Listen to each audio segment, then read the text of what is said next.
Cuan, cuan, we be getting money. Cuan. Oke teman-teman, sebelum kita lanjut ke videonya, STS akan adain lagi pelatihan swing pendek STS ya di tanggal 16 Agustus di hari Minggu teman-teman. Nah bagi teman-teman semua yang pekerja ya, yang nggak bisa mantau market seharian, nah bisa kok teman-teman itu dapat profit dari dunia saham lewat metode swing yang akan kita ajarin di tanggal 16 nanti. Nah ini adalah salah satu rumus yang akan kita pelajari, yaitu rumus swing Sugiono teman-teman. Contoh nih Adi pernah muncul di harga 8.000. Guys ya, Adi sekarang harganya udah 9.200-an. Dan dari rumus itu muncul, teman-teman udah dapat profit sekitaran 14%. Lumayan ya guys ya. Nah selain teman-teman dapat rumus saham yang bisa dipakai seumur hidup, kalian juga akan dapat bonus rumus cara ngitung harga wajar. Nah nih guys ya, cara ngitung harga wajar. Contoh bridge nih ya, kita hitung harga wajarnya itu adalah di 1762. Dan jangan sampai kelewat karena pelatihan ini hanya untuk 10 orang aja. Langsung buru-buru teman-teman untuk booking seat. Chat guys kontak di situ atau lihat video di atas untuk detailnya. Oke, kita lanjut ke videonya. Oke ya, good news teman-teman. Nah, biasanya kita kalau bikin video itu bad news. Nah, sekarang good news guys, yaitu penguatan rupiah yang lumayan teman-teman. Di sini rupiah menguat sampai 17.800. Nah, kira-kira apa penyebabnya dan kalau kita hubungan ke saham gitu ya, saham-saham apa aja yang teman-teman perlu perhatikan ya, atau teman-teman perlu beli kayak gitu teman-teman di sini. Nah, rupiah itu tentu aja ya, menguatnya rupiah atau melemahnya rupiah itu sangat berpengaruh pada pergerakan saham-saham di IHSG, teman-teman. Nah, intinya nih ya, kalau rupiah itu melemah, itu IHSG itu juga akan turun karena mayoritas sahamku turun karena investor akan keluar kayak gitu.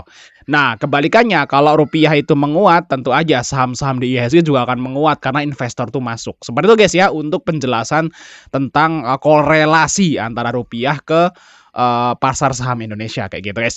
Oke ya, alasannya kenapa sih? Nah, di sini saya baca dari artikel ya guys ya. Ini juga saya setuju teman-teman di sini.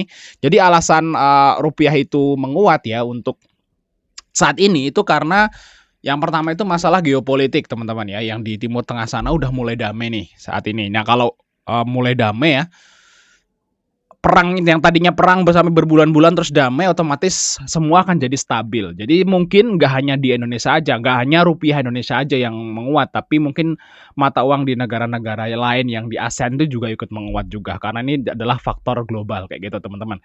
Yaitu damainya antara Iran dan Amerika. Terus yang alasan yang kedua adalah ini teman-teman, yaitu melemahnya DYX atau indeks dolar. Jadi dolarnya mulai melemah teman-teman. Jadi rupiah menguat itu karena dolarnya melemah. Kayak gitu teman-teman ya. Nah itu juga faktor karena katanya sih kalau kata artikel ini beberapa hari mendatang gitu ya, Amerika itu akan rilis ini guys ya, data inflasi kayak gitu. Jadi para investor tuh pada ya jual dolar dulu lah buat cari aman kayak gitu. Nah itu yang membuat DYX-nya itu turun dan mata uang negara yang lain yang dibandingkan dengan itu naik kayak gitu teman-teman.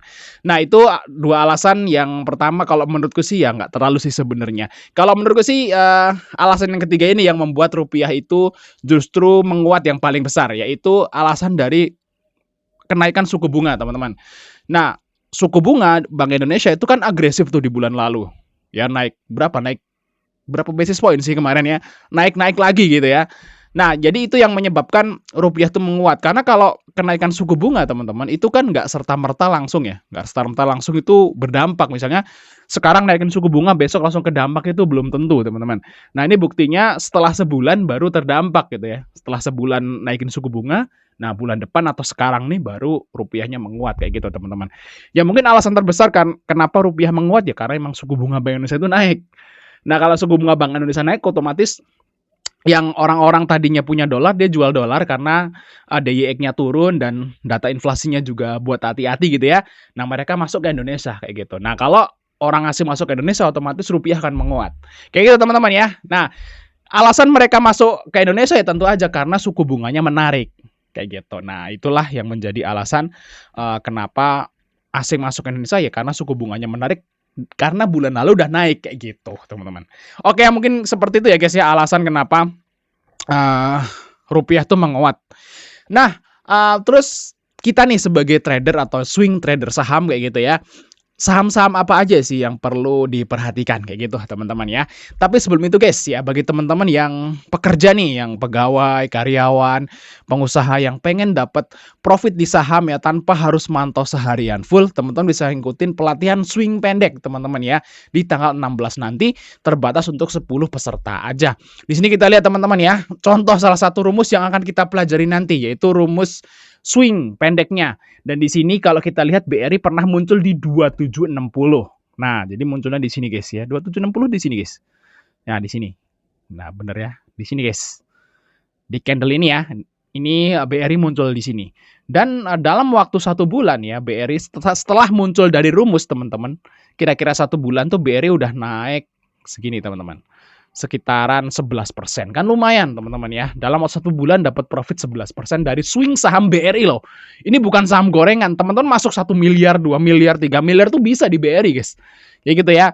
Kalau saham gorengan mungkin naik 100%, 200%, tapi belinya cuma 5 juta, 4 juta kan tetap aja lebih gede dari lebih kecil daripada profit dari BRI yang cuma 11% kayak gitu teman-teman.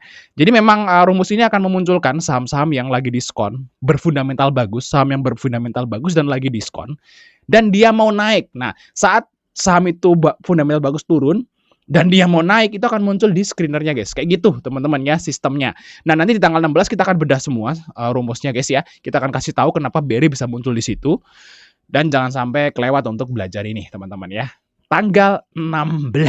Nah, ini teman-teman juga akan dapat bonus rumus cara ngitung harga wajar dan sebagainya nih guys ya. Oke, langsung chat guys kontak di situ atau lihat video di atas untuk detailnya tentunya ya.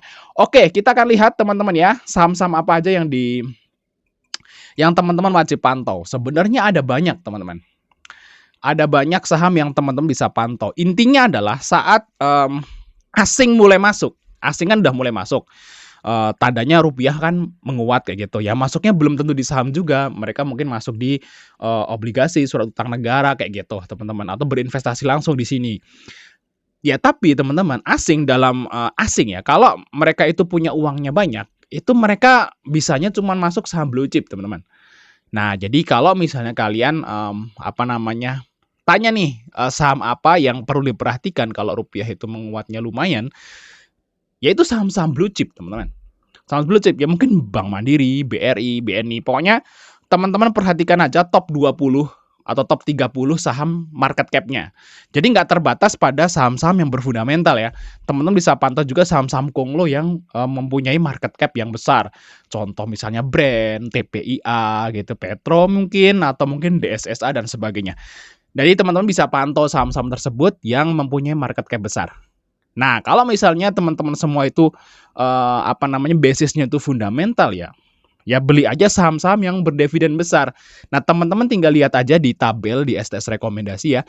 Kita udah listin saham-saham yang berfundamental bagus, market cap-nya besar dan dividennya tuh lumayan di atas 7% kayak gitu. Nah, teman-teman bisa pantau itu. Nah, kalau saya sih memang kalau rupiah itu menguat, teman-teman bisa beli hampir semua saham blue chip di Indonesia gitu ya, top 30 gitu ya dari market cap. Tapi kalau bagi saya nih sebagai trader yang istilahnya itu cari aman, saya itu hanya memilih saham-saham yang blue chip juga, tapi yang bagi dividen guys ya minimal di atas 7% lah. Itulah yang saya akan pantau buat beli. Nah, contohnya BRI, Mandiri, BNI, Telkom gitu ya, terus mungkin tambah BRIS dan sebagainya. BRIS dividennya kecil ya, tapi dia termasuk blue chip sih. Jadi saya tetap beli. Kayak gitu teman-teman. Gimana menurut kalian? Apakah kalian udah open posisi nih kemarin? Nah, seharusnya di di minggu depan nih marketnya bakal mulai oke lagi, naik lagi seharusnya ya. Kayak gitu teman-teman. Nah, udah adzan maghrib. Thank you udah nonton, sampai ketemu di video berikutnya teman-teman.